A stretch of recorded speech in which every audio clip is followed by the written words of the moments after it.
अस्सलामुअलैकुम, welcome to EMD CAT by Zahid. दोस्तों, आज की वीडियो का टॉपिक है केमिस्ट्री यूनिट 2 यानी states of matter. MD CAT जो चैप्टर वाइज टेस्ट सीरीज़ हमने आगाज़ की है उसमें केमिस्ट्री के रिलेटेड जो प्लेलिस्ट है उसका टॉपिक स्टेट्स ऑफ मैटर। आइए स्टार्ट करते हैं।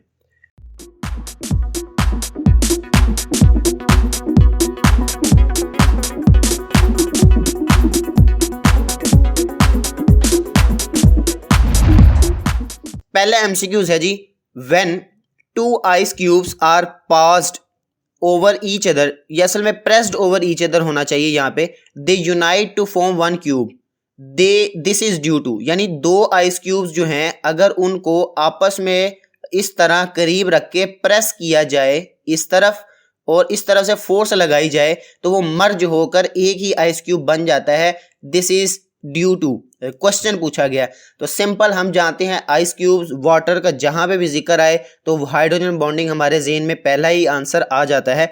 हाइड्रोजन बॉन्डिंग की वजह से इनके दरमियान बॉन्ड बन जाता है। ये डायग्राम की मदद से भी देख सकते हैं कि इतने हिस्से में ये बर्फ जो है वो आपस में जुड़ना स्टार्ट हो गई है।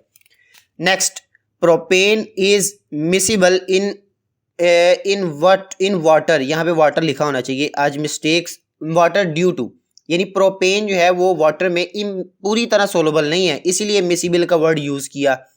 तो सिंपल अगेन मैं बात करूंगा, वाटर का जिक्र आता है तो हम हाइड्रोजन का ही जिक्र करते हैं, तो इस केस में भी हम यही कहेंगे।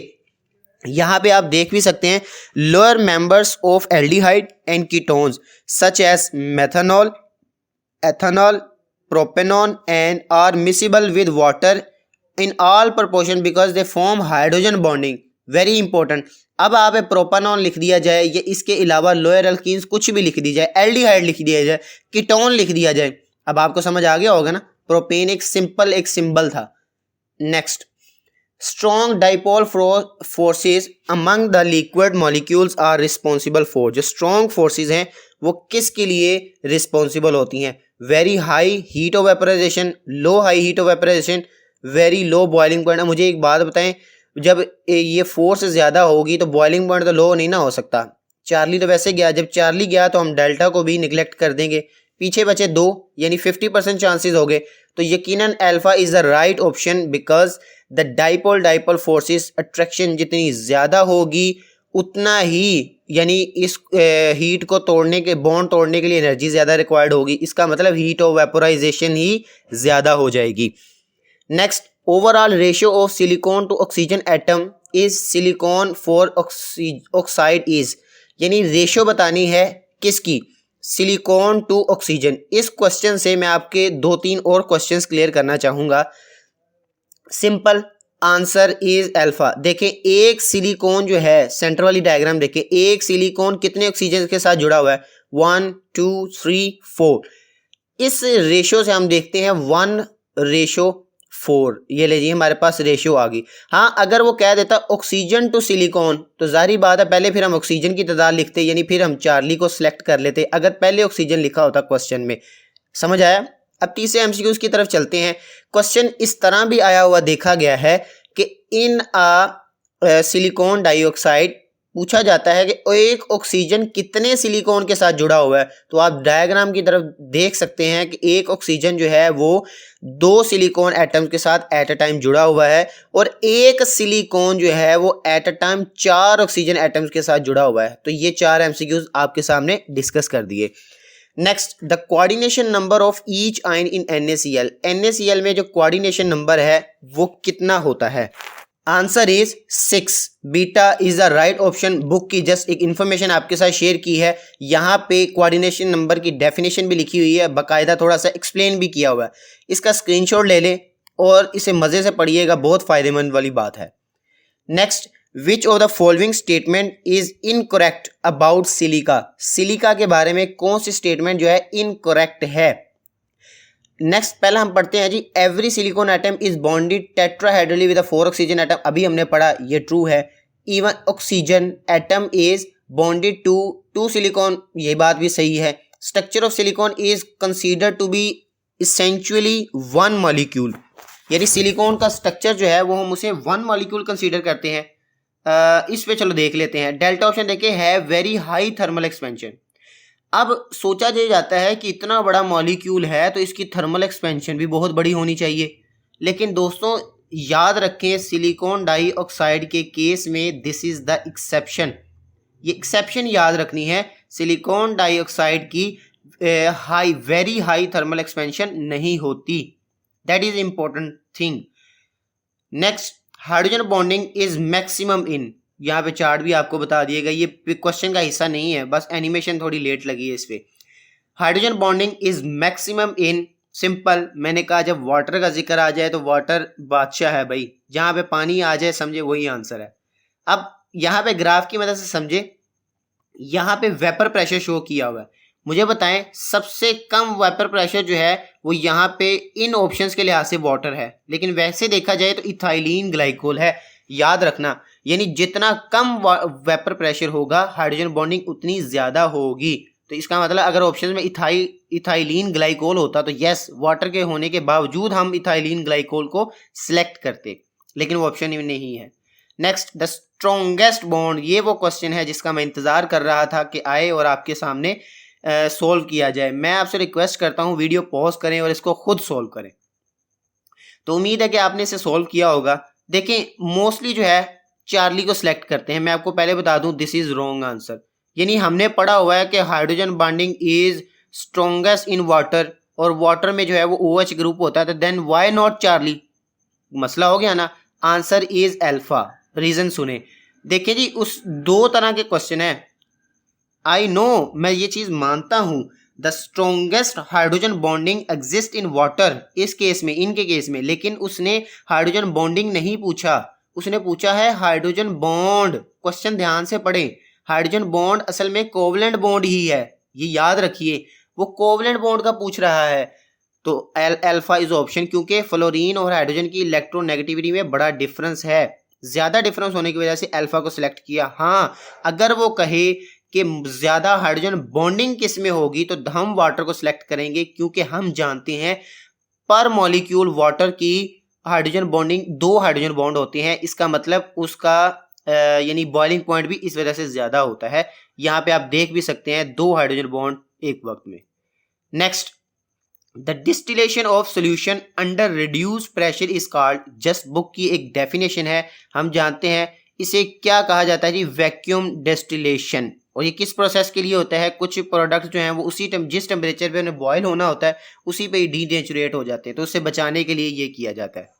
Next, molar heat of vaporisation, again एक क्रेमिंग वाला क्वेश्चन है, ये FSC के लेवल में बड़ा आया क्वेश्चन, और MCAT में भी ये क्वेश्चन आता है। अब आप हैरान हो रहे होंगे, ये वाले क्वेश्चन भी आते ही ये क्वेश्चन है, जो मुश्किल क्वेश्चन है वो बस आपको इंप्रेस करने के लिए दिए जाते हैं अकेडमीज में। अब यहाँ पे देखें चार्ली इज ऑप्शन, सिंपल था ना। Next, molecular crystal simple. अब ये कहेंगे बुक की एक लाइन है, सॉफ्ट मान लीजिए, कॉमन सेंस की भी बात है, मॉलिक्यूलर जो है वो यकीनन मेटेलिक की बात करें तो मेटल्स हम ऑफलाइन में देखते हैं कितनी हार्ड होती हैं, तो मॉलिक्यूलर सॉलिड्स सॉफ्ट ही होंगे ना। Next, ice occupies more space than liquid, ये बड़ा इंटरेस्टिंग है, जो 9-10 से लेकर हम केमिस्ट्री में पढ़ते आ रहे हैं, ice floats on the water, ice की density, this and that. Simple आपने याद रखना है कि 9% वॉल्यूम इंक्रीज हो जाता है। क्यों? देखें जी, वाटर के केस में आप यहाँ पे देख सकते हैं मॉलिक्यूल कैसे रैंडमली अरेंज हैं, लेकिन यहाँ पे देखिए सारे मॉलिक्यूल्स अरेंज्ड हो गए हैं तरतीब के साथ, एक खास तरतीब के साथ अरेंज होने की वजह से देखें सेंटर में जहाँ मैं रेड कलर कर रहा हूँ ये हिस्सा सारा खाली हो गया, लेकिन जबकि जो राइट सेल्युलर डायग्राम है इसमें हिस्सा खाली नहीं था, तो ये हिस्सा खाली होने की वजह से वॉल्यूम इंक्रीज हो गया। कितना इंक्रीज हुआ? 9%। 9% मतलब कि अगर आपको कहा जाए, क्वेश्चन मैं पूछता हूँ कि मैंने 100 ml वाटर लिया, बड़ा इंटरेस्टिंग क्वेश्चन है, ज़रा ध्यान से सुनिएगा। मैंने 100 ml वाटर लिया और मैंने इसे फ्रीज कर दिया, आइस क्यूब बना लिए। अब बताएं आइस क्यूब का वॉल्यूम कितना होगा? सिंपल 9% इंक्रीज होगा ना, तो 109 जो है वो ml आ जाएगा, मिलीलीटर क्यूब उसका वॉल्यूम। क्यों? क्योंकि 9% इंक्रीज होता है और 100 का 9% 9 होता है, तो हमने 100 + 9 कर दिया, 109 आंसर आ गया। उम्मीद है ये क्वेश्चन आपको अच्छा लगा होगा। अगर अच्छा लगा है तो वीडियो को अभी लाइक करके सपोर्ट जरूर कीजिए। Thank you. Next, the number of chlorine ions per unit cell of a simple cube lattice at the corner is या आर। सिंपल हम जानते हैं कितने होते हैं भी एट द कॉर्नर, 4 होते हैं। बीटा इज जस्ट बुक की एक इन्फॉर्मेशन मैंने आपके साथ शेयर की। यहाँ पे आप देखें, ये बड़ा तस्वीर मुझे बड़ी अट्रैक्टिव लगी थी, कितना अच्छा एक्सप्लेन किया हुआ है यूनिट सेल को।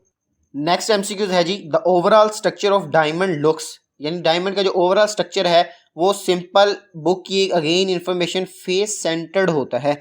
दोस्तों मैं फिर बताता हूँ आपको आसान सी trick, face centred cube book में हमारी सेकेंड ईयर लेवल तक जितने भी उसने बताए हुए हैं ना, यानी अब हमारे एमकेट में क्वेश्चन बुक से बाहर तो नहीं ना आएगा, तो आसान तरीका याद रखें, बुक में जो है जितने भी दिए हुए वो सारे फेस सेंटर्ड ही है, मसला ही हल हो गया।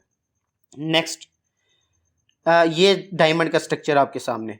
नेक्स्ट है जी, which one is the general form of gas equation, यानी जनरल गैस इक्वेशन का क्या फार्मूला है। सिंपल हम पढ़ते हैं PV is equal to nRT, और ये बीटा ऑप्शन भी हमने पढ़ा हुआ है। अच्छा, आप क्वेश्चन इस तरह किया करें, अगर आपको कंफर्म हो जाए कि कोई से 2 ऑप्शन 100% करेक्ट हैं तो delta option all of these, ये आंख बंद करके ये लगा दिया करें। लेकिन हम वेरीफाई करते हैं वाई नॉट ये वाला आंसर क्यों नहीं है, P V is equal to R T. देखिए ये equation true, this equation true in case of when moles is 1, या ये एन की वैल्यू जो है वो 1 ली जाए तब ये इक्वेशन प्रूव होती है। Next, under high pressure which of the following gas shows more ideality in character. ये वाले क्वेश्चंस तो लाजमी आते हैं ना, these questions are his favourite, examiner के फेवरेट क्वेश्चन है। मैं आपको तफसील से ज़रा बताता हूँ। यानी हम आइडियल बिहेवियर एक तो टेम्परेचर के लिहाज से पढ़ा हुआ है कि वॉल्यूम बढ़ेगा, प्रेशर ज़्यादा होना है, प्रेशर जो है वो बहुत कम हो, टेम्परेचर बहुत ज़्यादा हो तो आइडियलिटी बढ़ती है, या प्रेशर बहुत ज़्यादा हो, टेम्परेचर कम हो तो आइडियलिटी जो है वो कम होती है। यहाँ पे जो इस सिचुएशन में आपने याद रखना है, ideality directly proportional to non polar nature, या inversely proportional to polar nature, और inversely proportional to the size. Again I request इस चीज़ का स्क्रीनशॉट लें, बहुत मज़े वाली बात है ये अक्सर कंफ्यूज कर जाती है। अब मुझे यहाँ पे याद रहे, सबसे पहले तो हमने पोलर मॉलिक्यूल्स को वैसे निकाल देना है। हम किसी हद तक जो है अगर हम देखें साइज़ के लिहाज से, SO2 और कार्बन डाइऑक्साइड का साइज़ कितना बड़ा है, जब पोलैरिटी और साइज़ के लिहाज से हमने निकाला तो बाकी बचा ही नाइट्रोजन, और नाइट्रोजन है भी नॉन पोलर, और इस साइज़ भी इसका बहुत छोटा है, इस वजह से alpha is the right option. Next है जी, which is incorrect about ideal gas. Ideal gas के बारे में जो चीज़ इनकरेक्ट है, देखिए जी, नो फोर्स ऑफ अट्रैक्शन, सही बात है, नहीं होती। नो एक्सप्लेन, जाहिर बात है, एग्जाम्पल जो है नेचर में हम कोई आइडियल गैस एग्जिस्ट नहीं करती। हाँ, क्लोजेस्ट टू आइडियल गैस हम कह सकते हैं। कैन बी लिक्विफाइड, अरे भाई कैसे लिक्विफाई होगी, यही आंसर करेक्ट है, लेकिन ये स्टेटमेंट गलत है, ज़रा गौर कीजिए। उसने पूछा ये था कि which of following is incorrect, that is why Charlie, तो यानी ये लिक्विफाई में नहीं की जा सकती, और यहाँ पे लिखा हुआ can be liquefy. Next, volume of a gas at STP is 10 decimetre cube, eight which temperature its volume is 30 dm cube. ये जे लिख दिया है, यहाँ पे डेसीमीटर क्यूब आना, कीपिंग प्रेशर कांस्टेंट। सिंपल हम फार्मूला याद रखेंगे। अच्छा जी, देखें जी, ये हमने पढ़ा हुआ है Charles law, P1 over T1 is equal to, again यहाँ पे क्या आएगा, V2 ओवर T2। अब मुझे बताएं, just put the values and get the answer. V1, अगर हम इसको V1 कहें, यानी 10 डेसीमीटर क्यूब है, और टेम्परेचर तो बताया नहीं हुआ भाई, टेम्परेचर उसने कहा तो दिया है STP, तो हम V1 कितना पुट करते हैं, ले जी V1 पुट हो गया 10, T1 कितना पुट करेंगे, T1 होगा 273 यानी 1 केल्विन, और यहाँ पे V2 कितना पुट करेंगे, जो उसने बता दिया 30, और ये हमने फाइंड करना है। अब मुझे एक बात बताएं, सिंपल कैलकुलेशन है, ऊपर वाली वैल्यूज़ कट जाती हैं, 0 के साथ 0 कटेगा तो 3 इधर आके मल्टीप्लाई हो जाएगा, और ये T इधर जाके मल्टीप्लाई हो जाएगी, यानी कि हमारे पास जो फाइनल आंसर आएगा T2 is equal to 273 multiply by 3, 273 multiply by 3।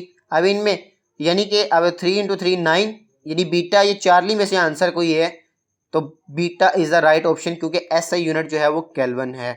Next, the product of PV graph of a gas is unit. ये वाला क्वेश्चन तो है फिजिक्स में भी हम सॉल्व कर चुके हैं। पीवी ग्राफ जो है वो वर्क डन को रिप्रेजेंट करता है, दैट इज वाई यूनिट भी वर्क के ही आएंगे। Next and the last MCQs of this video, a class of materials, ध्यान से जरा सुनने वाला है। Class of material which is highly variable. ले जी, जब ये चीज़ उसने कह दी हाईली वेरिएबल है तो बात ही समझ में आ गई। लेकिन फिर भी मजीद पढ़ते हैं। उसकी मैकेनिकल और ऑप्टिकल प्रॉपर्टी वेरी करती हैं और सॉलिडिफाई हो जाता है मोल्टन से डायरेक्ट विदाउट क्रिस्टलाइजेशन। मुझे बताएं, अगर तो क्रिस्टल बनते हैं तो हम इसे कहते हैं क्रिस्टलाइन फॉर्म है, ज़ाहिरी बात है ना। लेकिन उसने कहा क्रिस्टल नहीं बनते तो ज़ाहिरी बात है मॉर्फियस आ गया। वैसे भी यहाँ पे देखें, अगर हमने क्रिस्टलाइन को रिजेक्ट किया है, चार्ली ऑप्शन को, तो अल्फा की ऑप्शन लिखा हुआ है ट्रू सॉलिड, तो ट्रू सॉलिड क्रिस्टलाइन सॉलिड को ही कहते हैं। अगर चार्ली रिजेक्ट किया तो अल्फा भी रिजेक्ट हुआ, जब अल्फा रिजेक्ट हुआ तो डेल्टा वैसे ही रिजेक्ट हो गया, पीछे बचा ही बीटा, तो beta is the right option. And in the end दोस्तों, आई विल अप्रिशिएट, मुझे बहुत ज़्यादा खुशी होती है कि आप लोग अप्रिशिएट करते हैं, वीडियोज़ ना सिर्फ देखते हैं बल्कि लाइक, कमेंट और प्यार मोहब्बत का इजहार भी ज़रूर करते हैं। आप सबकी मोहब्बत का बहुत बहुत शुक्रिया। इस तरह प्यार सपोर्ट करते रहें, वीडियोज़ बनाते रहेंगे और जितने भी फ्यूचर डॉक्टर्स हैं उनको मेरी तरफ से तहे दिल से मुबारकबाद की तैयारी इसी तरह करते रहें। अल्लाह ताला आपको कामयाब करे, खुश रहें, मुस्कुराते रहें। अल्लाह निगहबान।